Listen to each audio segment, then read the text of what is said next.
Hola amigos de METALEGUN, esta es mi primera entrevista. Soy el doctor Reiftein, primera entrevista para METALEGUN y hoy tenemos la suerte de tener aquí con nosotros a ni más ni menos que GUS G. Hi Gus. We are going to start with the interview. Okay, so I think we are about to get a new release from you, the album Steel Burner, right? It will come out in April, so just a few weeks Yeah. ahead. And I think we have some questions, and we will focus, of course, in on steel burner. So the first one I would like to ask you is about the concept of the title steel burner. I read that it comes from an industrial machine, something like that, which sounds on the one hand a little cold, so cold because the industrial stuff, but on the other side, it's something that is burning. So, how do you turn something so cold into an artistic idea? Well, I think it's actually very metal, not cold, but I think it's very metal Mhm. because there was this company called Steel Burner. They're from Greece, and they asked me to write uh, some music for their company showreel. And I thought it was an interesting project, and especially because the owners were metal guys, they were metalheads. And so I wrote this piece for them, and then they asked me to participate in the video that was going to show their product, which was this CNC laser cutting machines.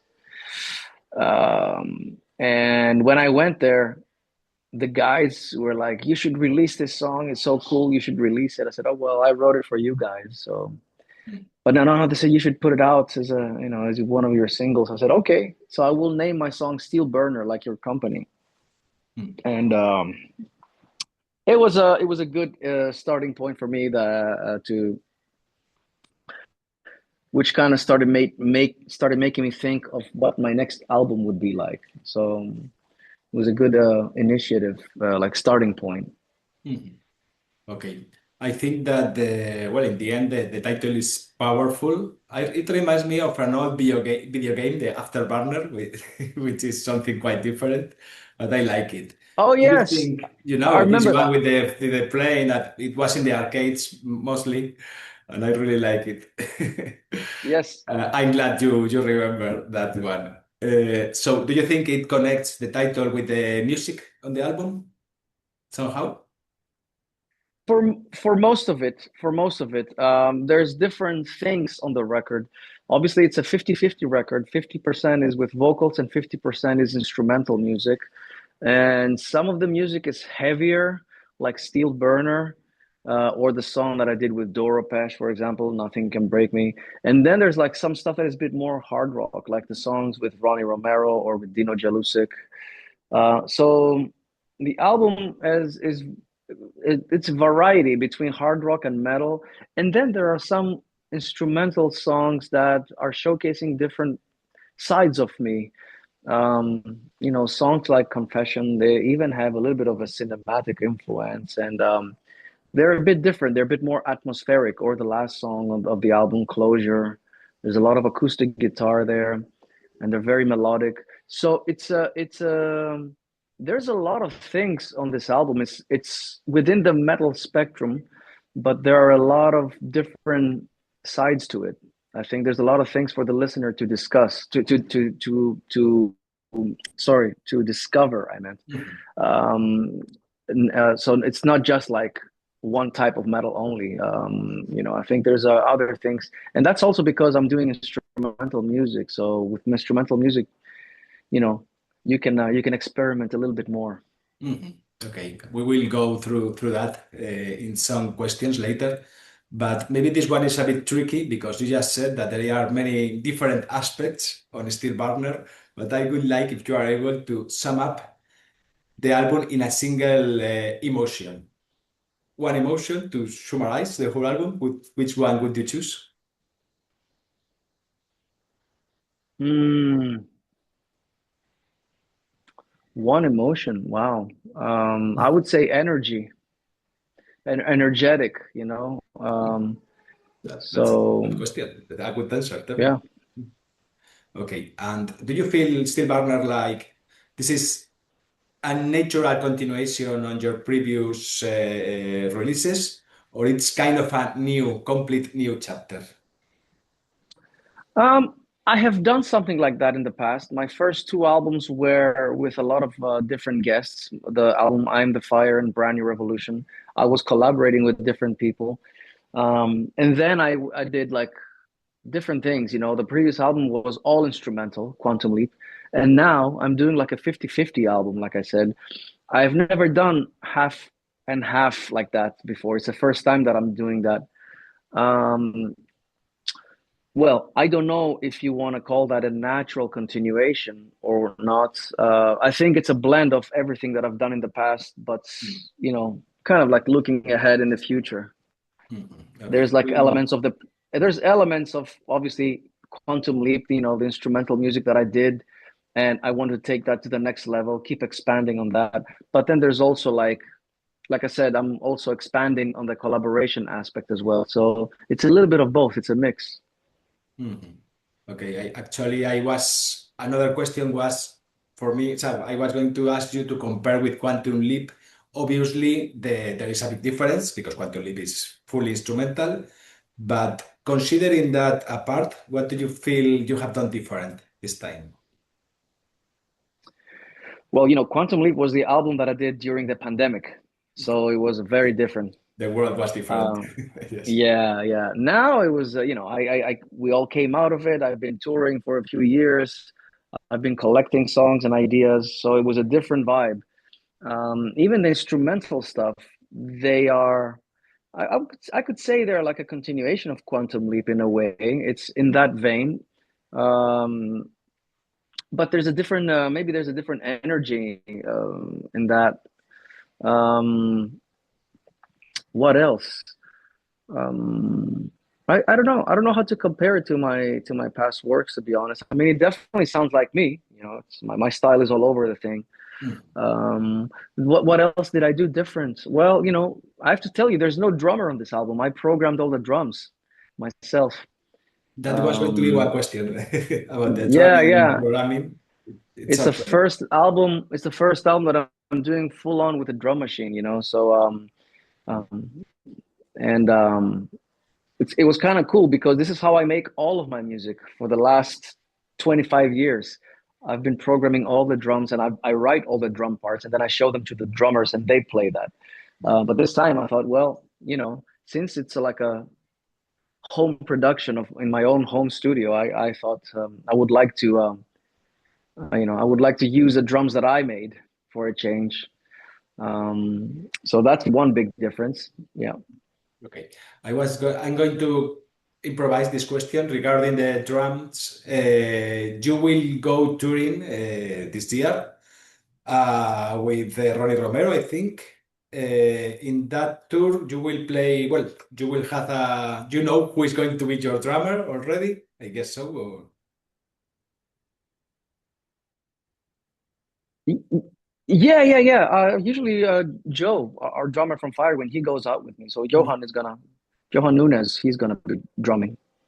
Okay, by the way, I live in the corner of Spain, northwest. I am from Madrid, but I live so far away. But in this tour, you are passing in my region in Santiago de Compostela, which is close to my city. So I am glad because not many good artists like you come to this region. So I will be there. So thanks for Oh, coming cool. to Alicia. I'm happy Nice. about that. Looking forward to that. Okay.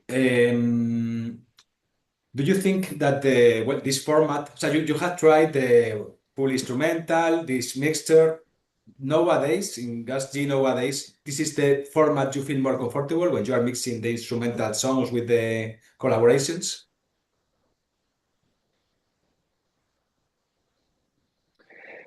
I think so. Yeah. I like to do both. You know, I don't want to give up on the instrumental music because I like exploring the guitar in that way, and I like to compose instrumental music. Um, but then there's this side of me that I like to work with great singers, and I like to write cool songs for great voices. So maybe my world is torn 50-50, and maybe that's what this album represents. Mm, okay. And now let's talk a little bit about your singers in this album. You have been able to bring four really powerful voices, which is really nice. If you have to describe each one of them in just one word, do you know which word would be? For example, for Doro, Can you please repeat the question because it's yes. cutting off? If you have to describe each one of the singers in Steel Burner with only one word, which word would you choose? Oh, I mean, one word for Doro, another one for Ronnie, another one for Matt, another one for Dino. It's difficult, maybe. wow. Uh, it's difficult, but for Doro, I would definitely use the word legend, Yeah, I would say iconic. because she is a living legend. Yeah, totally. Iconic, yeah, legend or iconic. Yeah, these words, they go together with her. Uh, um, um, for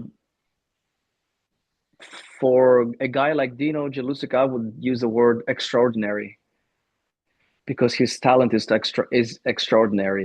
He's a multi-instrumentalist, and the way he sings is incredible. Like Uh, he's a one of a kind. One of a generation, I guess. Um, well, what can I say? I mean, about Matt Barlow, that guy.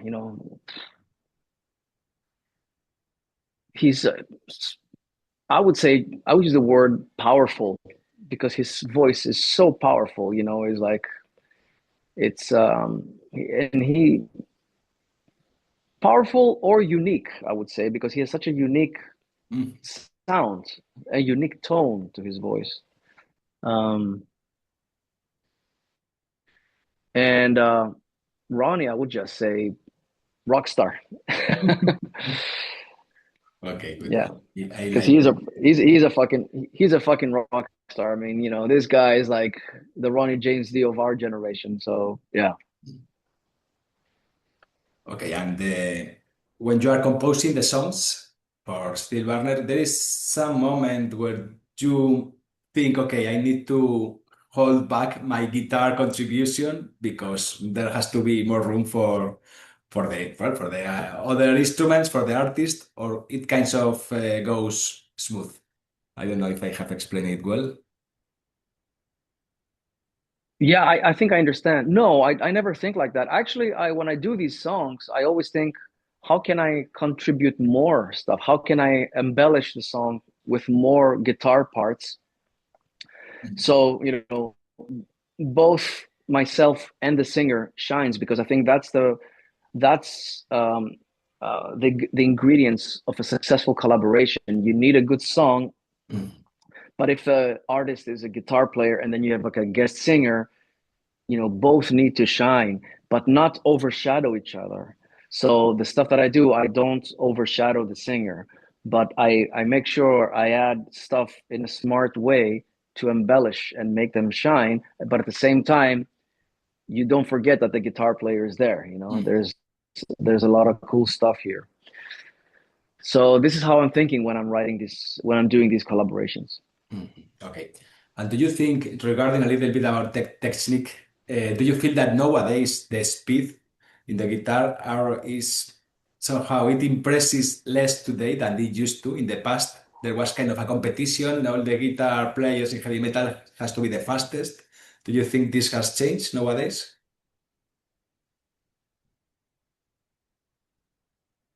I never thought that it was about who is the fastest, even though I think in the 80s it got a little bit silly with a lot of the guys. Yeah, that's And the. now, the younger generation, the YouTubers and stuff like that, they are even speeding up their videos, and they are kind of doing fake playing, and there's a lot of YouTubers accusing other YouTubers that they are fake guitar Oh my players. God. So, but that's like the younger generation, and they use technology in a different way. Yeah, at least my generation, if you know, you have to learn how to play everything, and what you hear is what you get, you know. Like, well, I want to make sure what I play on the record, I can play it on stage. Um, so yeah, I mean, personally, I love playing fast. You know, I'm not gonna deny I love playing fast, but I think everything I play has to have musicality, and it has to have a musical statement. Um, I don't do it just to flash somebody, you know. So there's a point, and there's a time and place in music for everything.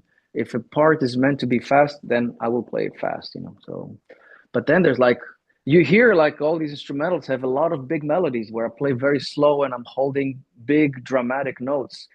And you know, the point of that is that these songs are trying to convey a certain emotion.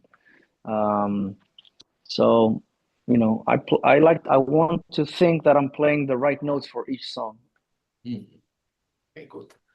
And thinking on the production, I think you have Dennis Ward helping you, Yep. but it was kind of cooperative work between both of you, or he was more involved in the production stuff. I do the production. I mean, Dennis helped a little bit with some of the writing, you know, some of the vocal melodies Oh, nice. here and Good. there. Especially for the songs with Ronnie, you know. Mhm. Um, and besides that, he just did the mixing and mastering. So Yeah. more of the sound engineering stuff. So you were the producer. Yeah, yeah. I mean, occasionally he will suggest things, you know, like he will tell me, hey, maybe try to add a little guitar here and there in this chorus, or maybe add, like, he suggests some production ideas, not on every song, you know, but so we kind of we go back and forth about it, so we have a really good workflow. Okay. For my next question, I think this one you get this question a lot, and it's to compare your solo career with your career in Firewind. Which one of the two options you feel kind of closer to your true artistic identity? Both, because I'm the creator of both, and I write music for both. The reason of my solo project existence is because um, I write these songs, I write this kind of music also, that I think some of the stuff that I do doesn't fit on a Firewind record, because Firewind has a very distinct sound and style through the years. So I needed a different vessel to put like my my artistic creations out there, and that's why I created my solo project. And you know, my solo project can the thing with the solo project is like I can do whatever I want. Like maybe my next album might be an acoustic album, Mm. or maybe it might be some cinematic stuff. It might not be shredding instrumentals or anything. I don't know. Maybe one day I'll do a blues record under my own name. I don't know. Um, so there's a reason for its existence, because I get to do stuff that I don't do in Firewind. Mm. So to me, both are very, very important. Yeah. Okay, good. And I, regarding the instrumental tracks, do you think that nowadays in the musical scene or market, there are kind of less space for this type of music, or more or less it is stable. It hasn't changed during the last years. No, I actually think there is space for everything right now. Ah, Um, you know, my first, actually, to be honest, for some weird reason, I don't know what it is, my most successful album of all the four that I did in the past is the Quantum Leap, which is all instrumental. mhm. And I thought nobody would be interested in that when I did it. I did it in the pandemic and I had nothing to lose. I was like, I'll just release this, and I'm probably nobody will give a shit, but people loved it, you know. And the songs are doing really well on Spotify, on the streaming services, and a lot of people are, and the videos did well, and people are sending me comments, and the album is still selling. And I'm saying this because I hear feedback from people that are not guitar players. So people that don't play guitar also enjoy this album. Mhm. Um, so I think there is space in the market for all kinds of music nowadays, especially with the globalization of the internet and everything. You can find whatever you like, whatever you want to hear, it's out there. Mm. So it doesn't mean that, back in the day when you did instrumental music, like 20 years ago, the labels would say, oh, there's no market for that. It's not going to sell. Now this doesn't exist. There's music for every taste, for every kind, for every, for everybody out there. Mm. Um, Okay, no, yeah, definitely. I think we have more variety nowadays. I am not a musician and I listen to instrumental tracks, but I have this feeling that yeah, maybe things has changed a little bit. So I am glad that I didn't know that Quantum Leap was your most I successful, think, and I like that definitely. yeah, it's pretty strange, So I didn't expect it either, but yeah, those are the songs that I had the biggest streaming numbers, Mm. especially the ballads. Actually, the Mhm. two ballads on the album that I have, those are the ones that did better, the best. I should do more. I should write more ballads. And nowadays, in the musical scene in heavy metal, are there any guitar player from your own technical and melodic school that you follow particularly, that you like him or her or whatever? I don't know if I explained it well. Well, I liked a lot of the classic guitar players. The guys. Well, my favorite guitar players are guys that I listened to as a kid and I still listen to now. If that's what you mean. No, but I mean people that Um, not are uh, influencing you, but people that are kind of in parallel with you, that they are doing his sound stuff nowadays, but you follow his work because you like.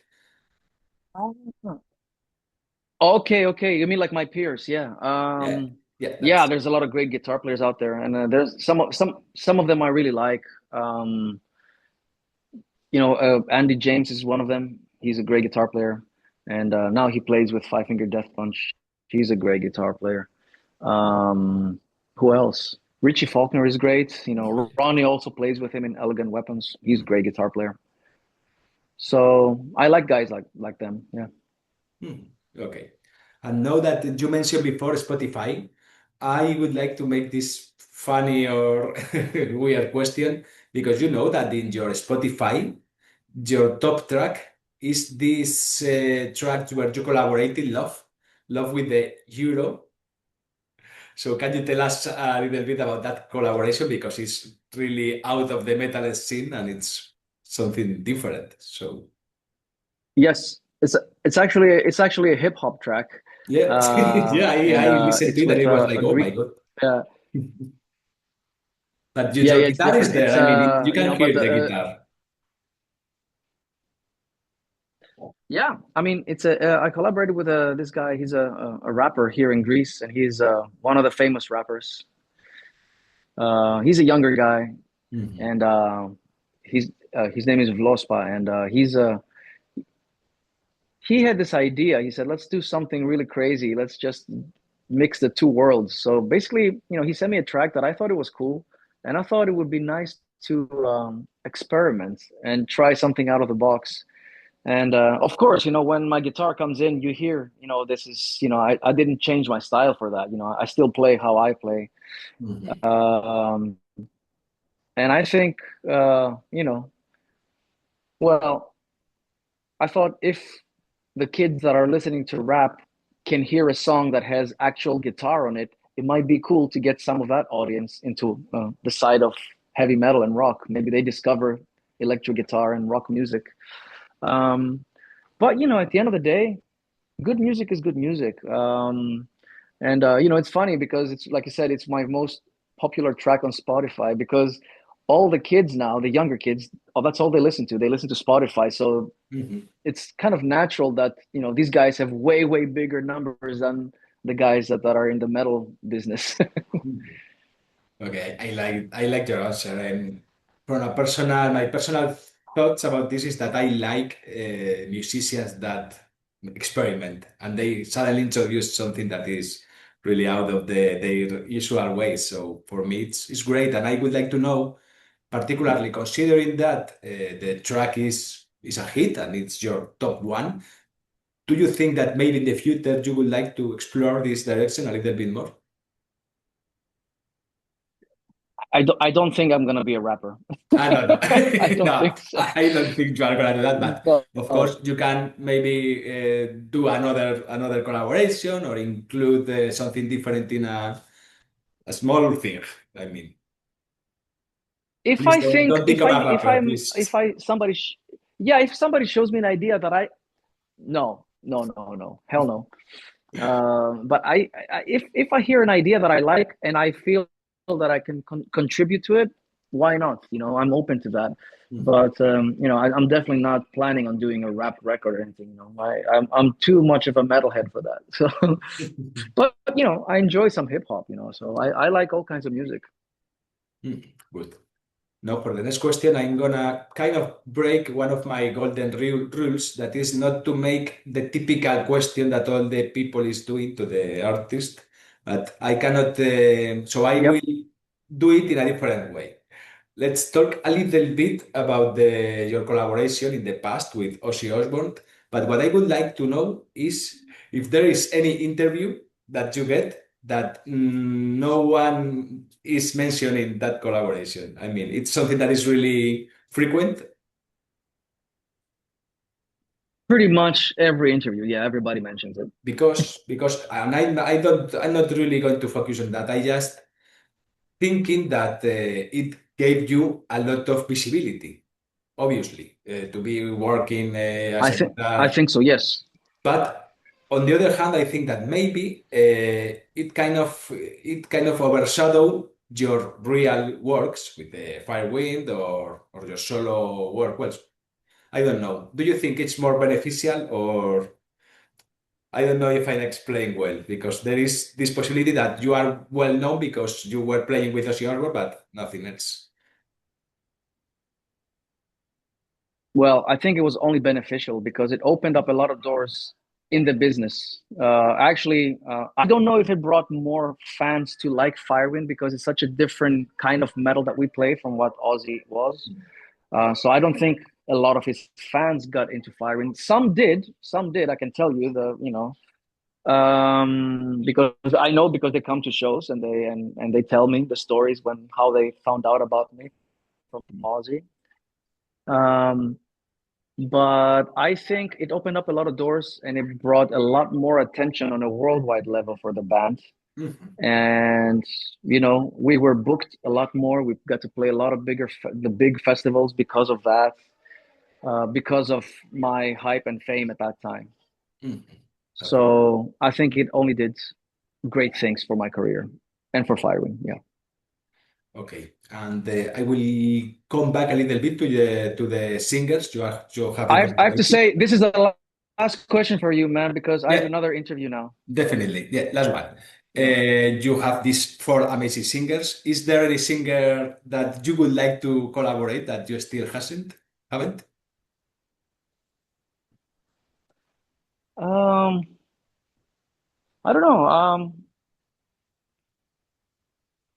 There's a lot of guys that I would like to collaborate with, a lot of people, but I have, you know, who knows? Um, the people that I asked for this record, they said yes, so I'm pretty Nice. much Hmm. okay with how things turned out. So let's see. I don't want to drop any names right now, but there's always people that I'm thinking of, for the future. We'll see when we come to that in the future.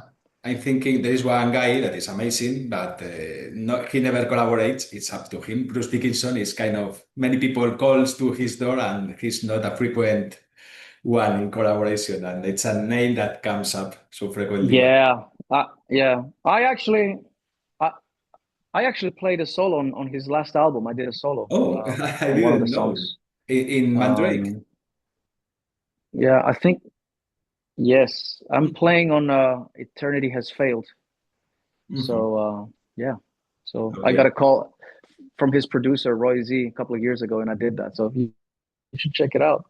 Okay, now after this interview is done, now I will go to to listen to it.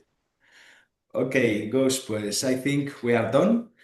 Thanks a lot for your time and for this interesting interview, and I will see you here in Santiago de Compostela in a few months.